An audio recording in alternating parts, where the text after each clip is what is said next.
വേദിയിലെ ബഹുമാന്യരായ ആം ആദ്മിയുടെ നേതാക്കന്മാരെ, സദസ്സിലെ നേതാക്കന്മാരെ, സഹോദരിമാരെ, സുഹൃത്തുക്കളെ, ആദ്യമായി ജനാധിപത്യം സംരക്ഷിക്കാനുള്ള പോരാട്ടത്തിൽ അണിചേരാൻ എത്തിച്ചേർന്നിട്ടുള്ള എല്ലാ ആം ആദ്മി സഹപ്രവർത്തകരെയും ഞാൻ ആദ്യമായി ഇന്ത്യൻ നാഷണൽ കോൺഗ്രസ് പാർട്ടിയുടെ പേരിൽ അഭിവാദ്യം ചെയ്യുകയാണ്. കഴിഞ്ഞ ദിവസം ഇന്ത്യയിലെമ്പാടുമുള്ള ആം ആദ്മി പ്രവർത്തകർ അരവിന്ദ് കെജ്രിവാളിനെ അഭിവാദ്യം അർപ്പിച്ചുകൊണ്ട് നടത്തിയ ഉപവാസ സമരത്തിൽ എനിക്ക് പങ്കെടുക്കാൻ കഴിയും. ഇന്ന് ജനാധിപത്യം സംരക്ഷിക്കണം എന്നാവശ്യപ്പെട്ടുകൊണ്ടാണ് ആം ആദ്മി പ്രവർത്തകർ ഇന്ന് ഈ വഞ്ചി സ്ക്വയറിൽ എത്തുകൂടിയിരിക്കുന്നത്. നമുക്കറിയാം, 18ാം ലോക്സഭയിലേക്ക് നടക്കുന്ന തെരഞ്ഞെടുപ്പിന് ഇനി മണിക്കൂറുകൾ മാത്രമാണ് അവശേഷിക്കുന്നത്. ഇന്ത്യയിലെ ജനങ്ങളെ സംബന്ധിച്ചിടത്തോളം വല്ലാത്തൊരു മാനസികാവസ്ഥയിലാണ് കടന്നുപോയിക്കൊണ്ടിരിക്കുന്നത്. കഴിഞ്ഞ 77 വർഷക്കാലമായി ഈ രാജ്യത്ത് നിലനിന്ന ജനാധിപത്യവും ഈ രാജ്യത്ത് നിലനിന്ന മതേതരത്വവും ഇനി ഒരു തെരഞ്ഞെടുപ്പിലൂടെ വീണ്ടും BJP അധികാരത്തിൽ വന്നാൽ നിലനിൽക്കുക എന്നുള്ള വലിയ ശക്തമായ ചോദ്യചിഹ്നമാണ് ഇന്ന് രാജ്യവും ലോകവും ചർച്ച ചെയ്യപ്പെട്ടുകൊണ്ടിരിക്കുന്നത് എന്നുള്ളതാണ് യാഥാർത്ഥ്യം. കർണാടകയിൽ നിന്നുള്ള ഒരു BJP MP അദ്ദേഹം പറഞ്ഞു, BJPക്ക് 400 സീറ്റ് കിട്ടിയാൽ ഞങ്ങൾ ഈ ഭരണഘടന തിരുത്തിയെഴുതുമെന്ന് സൂചിപ്പിക്കുന്നു. ഇതൊരു ഒറ്റപ്പെട്ട ശബ്ദമായി നമുക്ക് കണക്കാക്കാൻ കഴിയില്ല. രാജ്യത്തിന്റെ സ്വാതന്ത്ര്യ സമരത്തിൽ പങ്കെടുത്ത ധീരരായ ദേശാഭിമാനികളെ അവരുടെ ചരിത്രം വളച്ചൊടിച്ച് രാജ്യത്തിന്റെ ഭരണഘടന പോലും തിരുത്തി എഴുതി രാജ്യത്തെ ഭരണഘടനാ സ്ഥാപനങ്ങളെ ഒന്നൊന്നായി രാഷ്ട്രീയവൽക്കരിച്ച് മുന്നോട്ട് പോകുന്ന ഒരു സാഹചര്യമാണ് ഇന്ന് കഴിഞ്ഞ 10 വർഷത്തിനിടെ രാജ്യം കണ്ടുകൊണ്ടിരിക്കുന്നത്.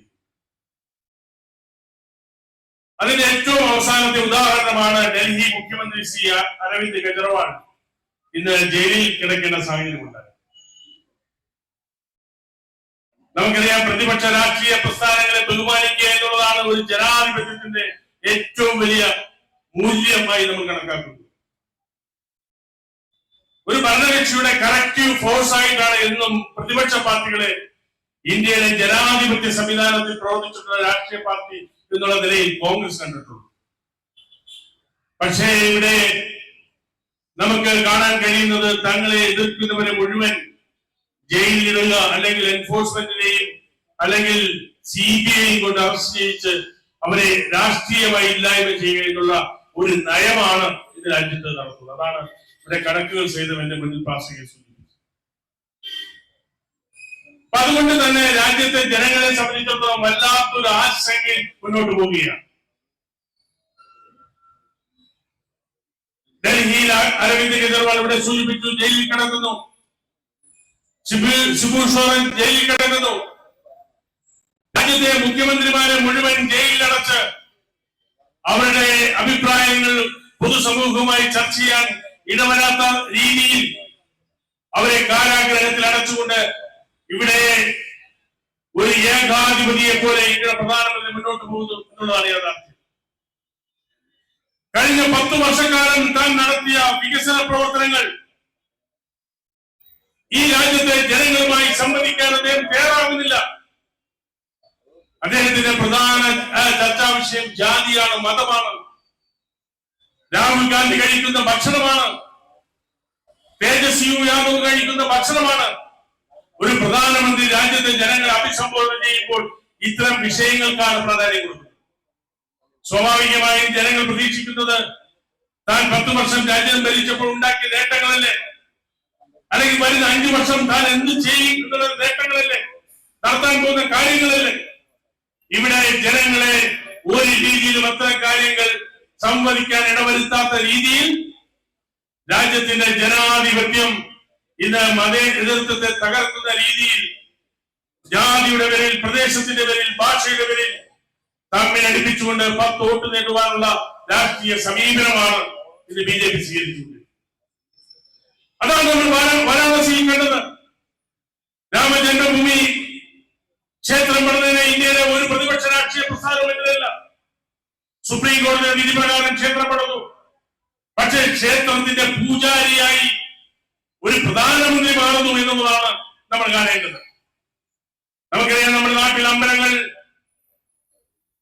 പൂജ നടത്തുന്നത് ഏതെങ്കിലും മുഖ്യമന്ത്രിയാണോ, അല്ലെങ്കിൽ MLA ആണോ, MP ആണോ?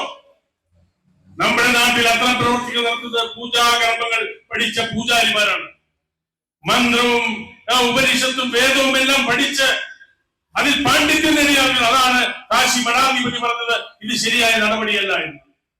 പക്ഷെ 10 വോട്ടിന് വേണ്ടി രാജ്യത്തെ ജനങ്ങളെ തമ്മിലടിപ്പിക്കാൻ ഒരു പൂജാരിയുടെ വേഷം കെട്ടാൻ പോലും തയ്യാറാകുന്ന ഒരു പ്രധാനമന്ത്രിയായി ഇന്ന് നരേന്ദ്രമോദി മാറുകയാണ്.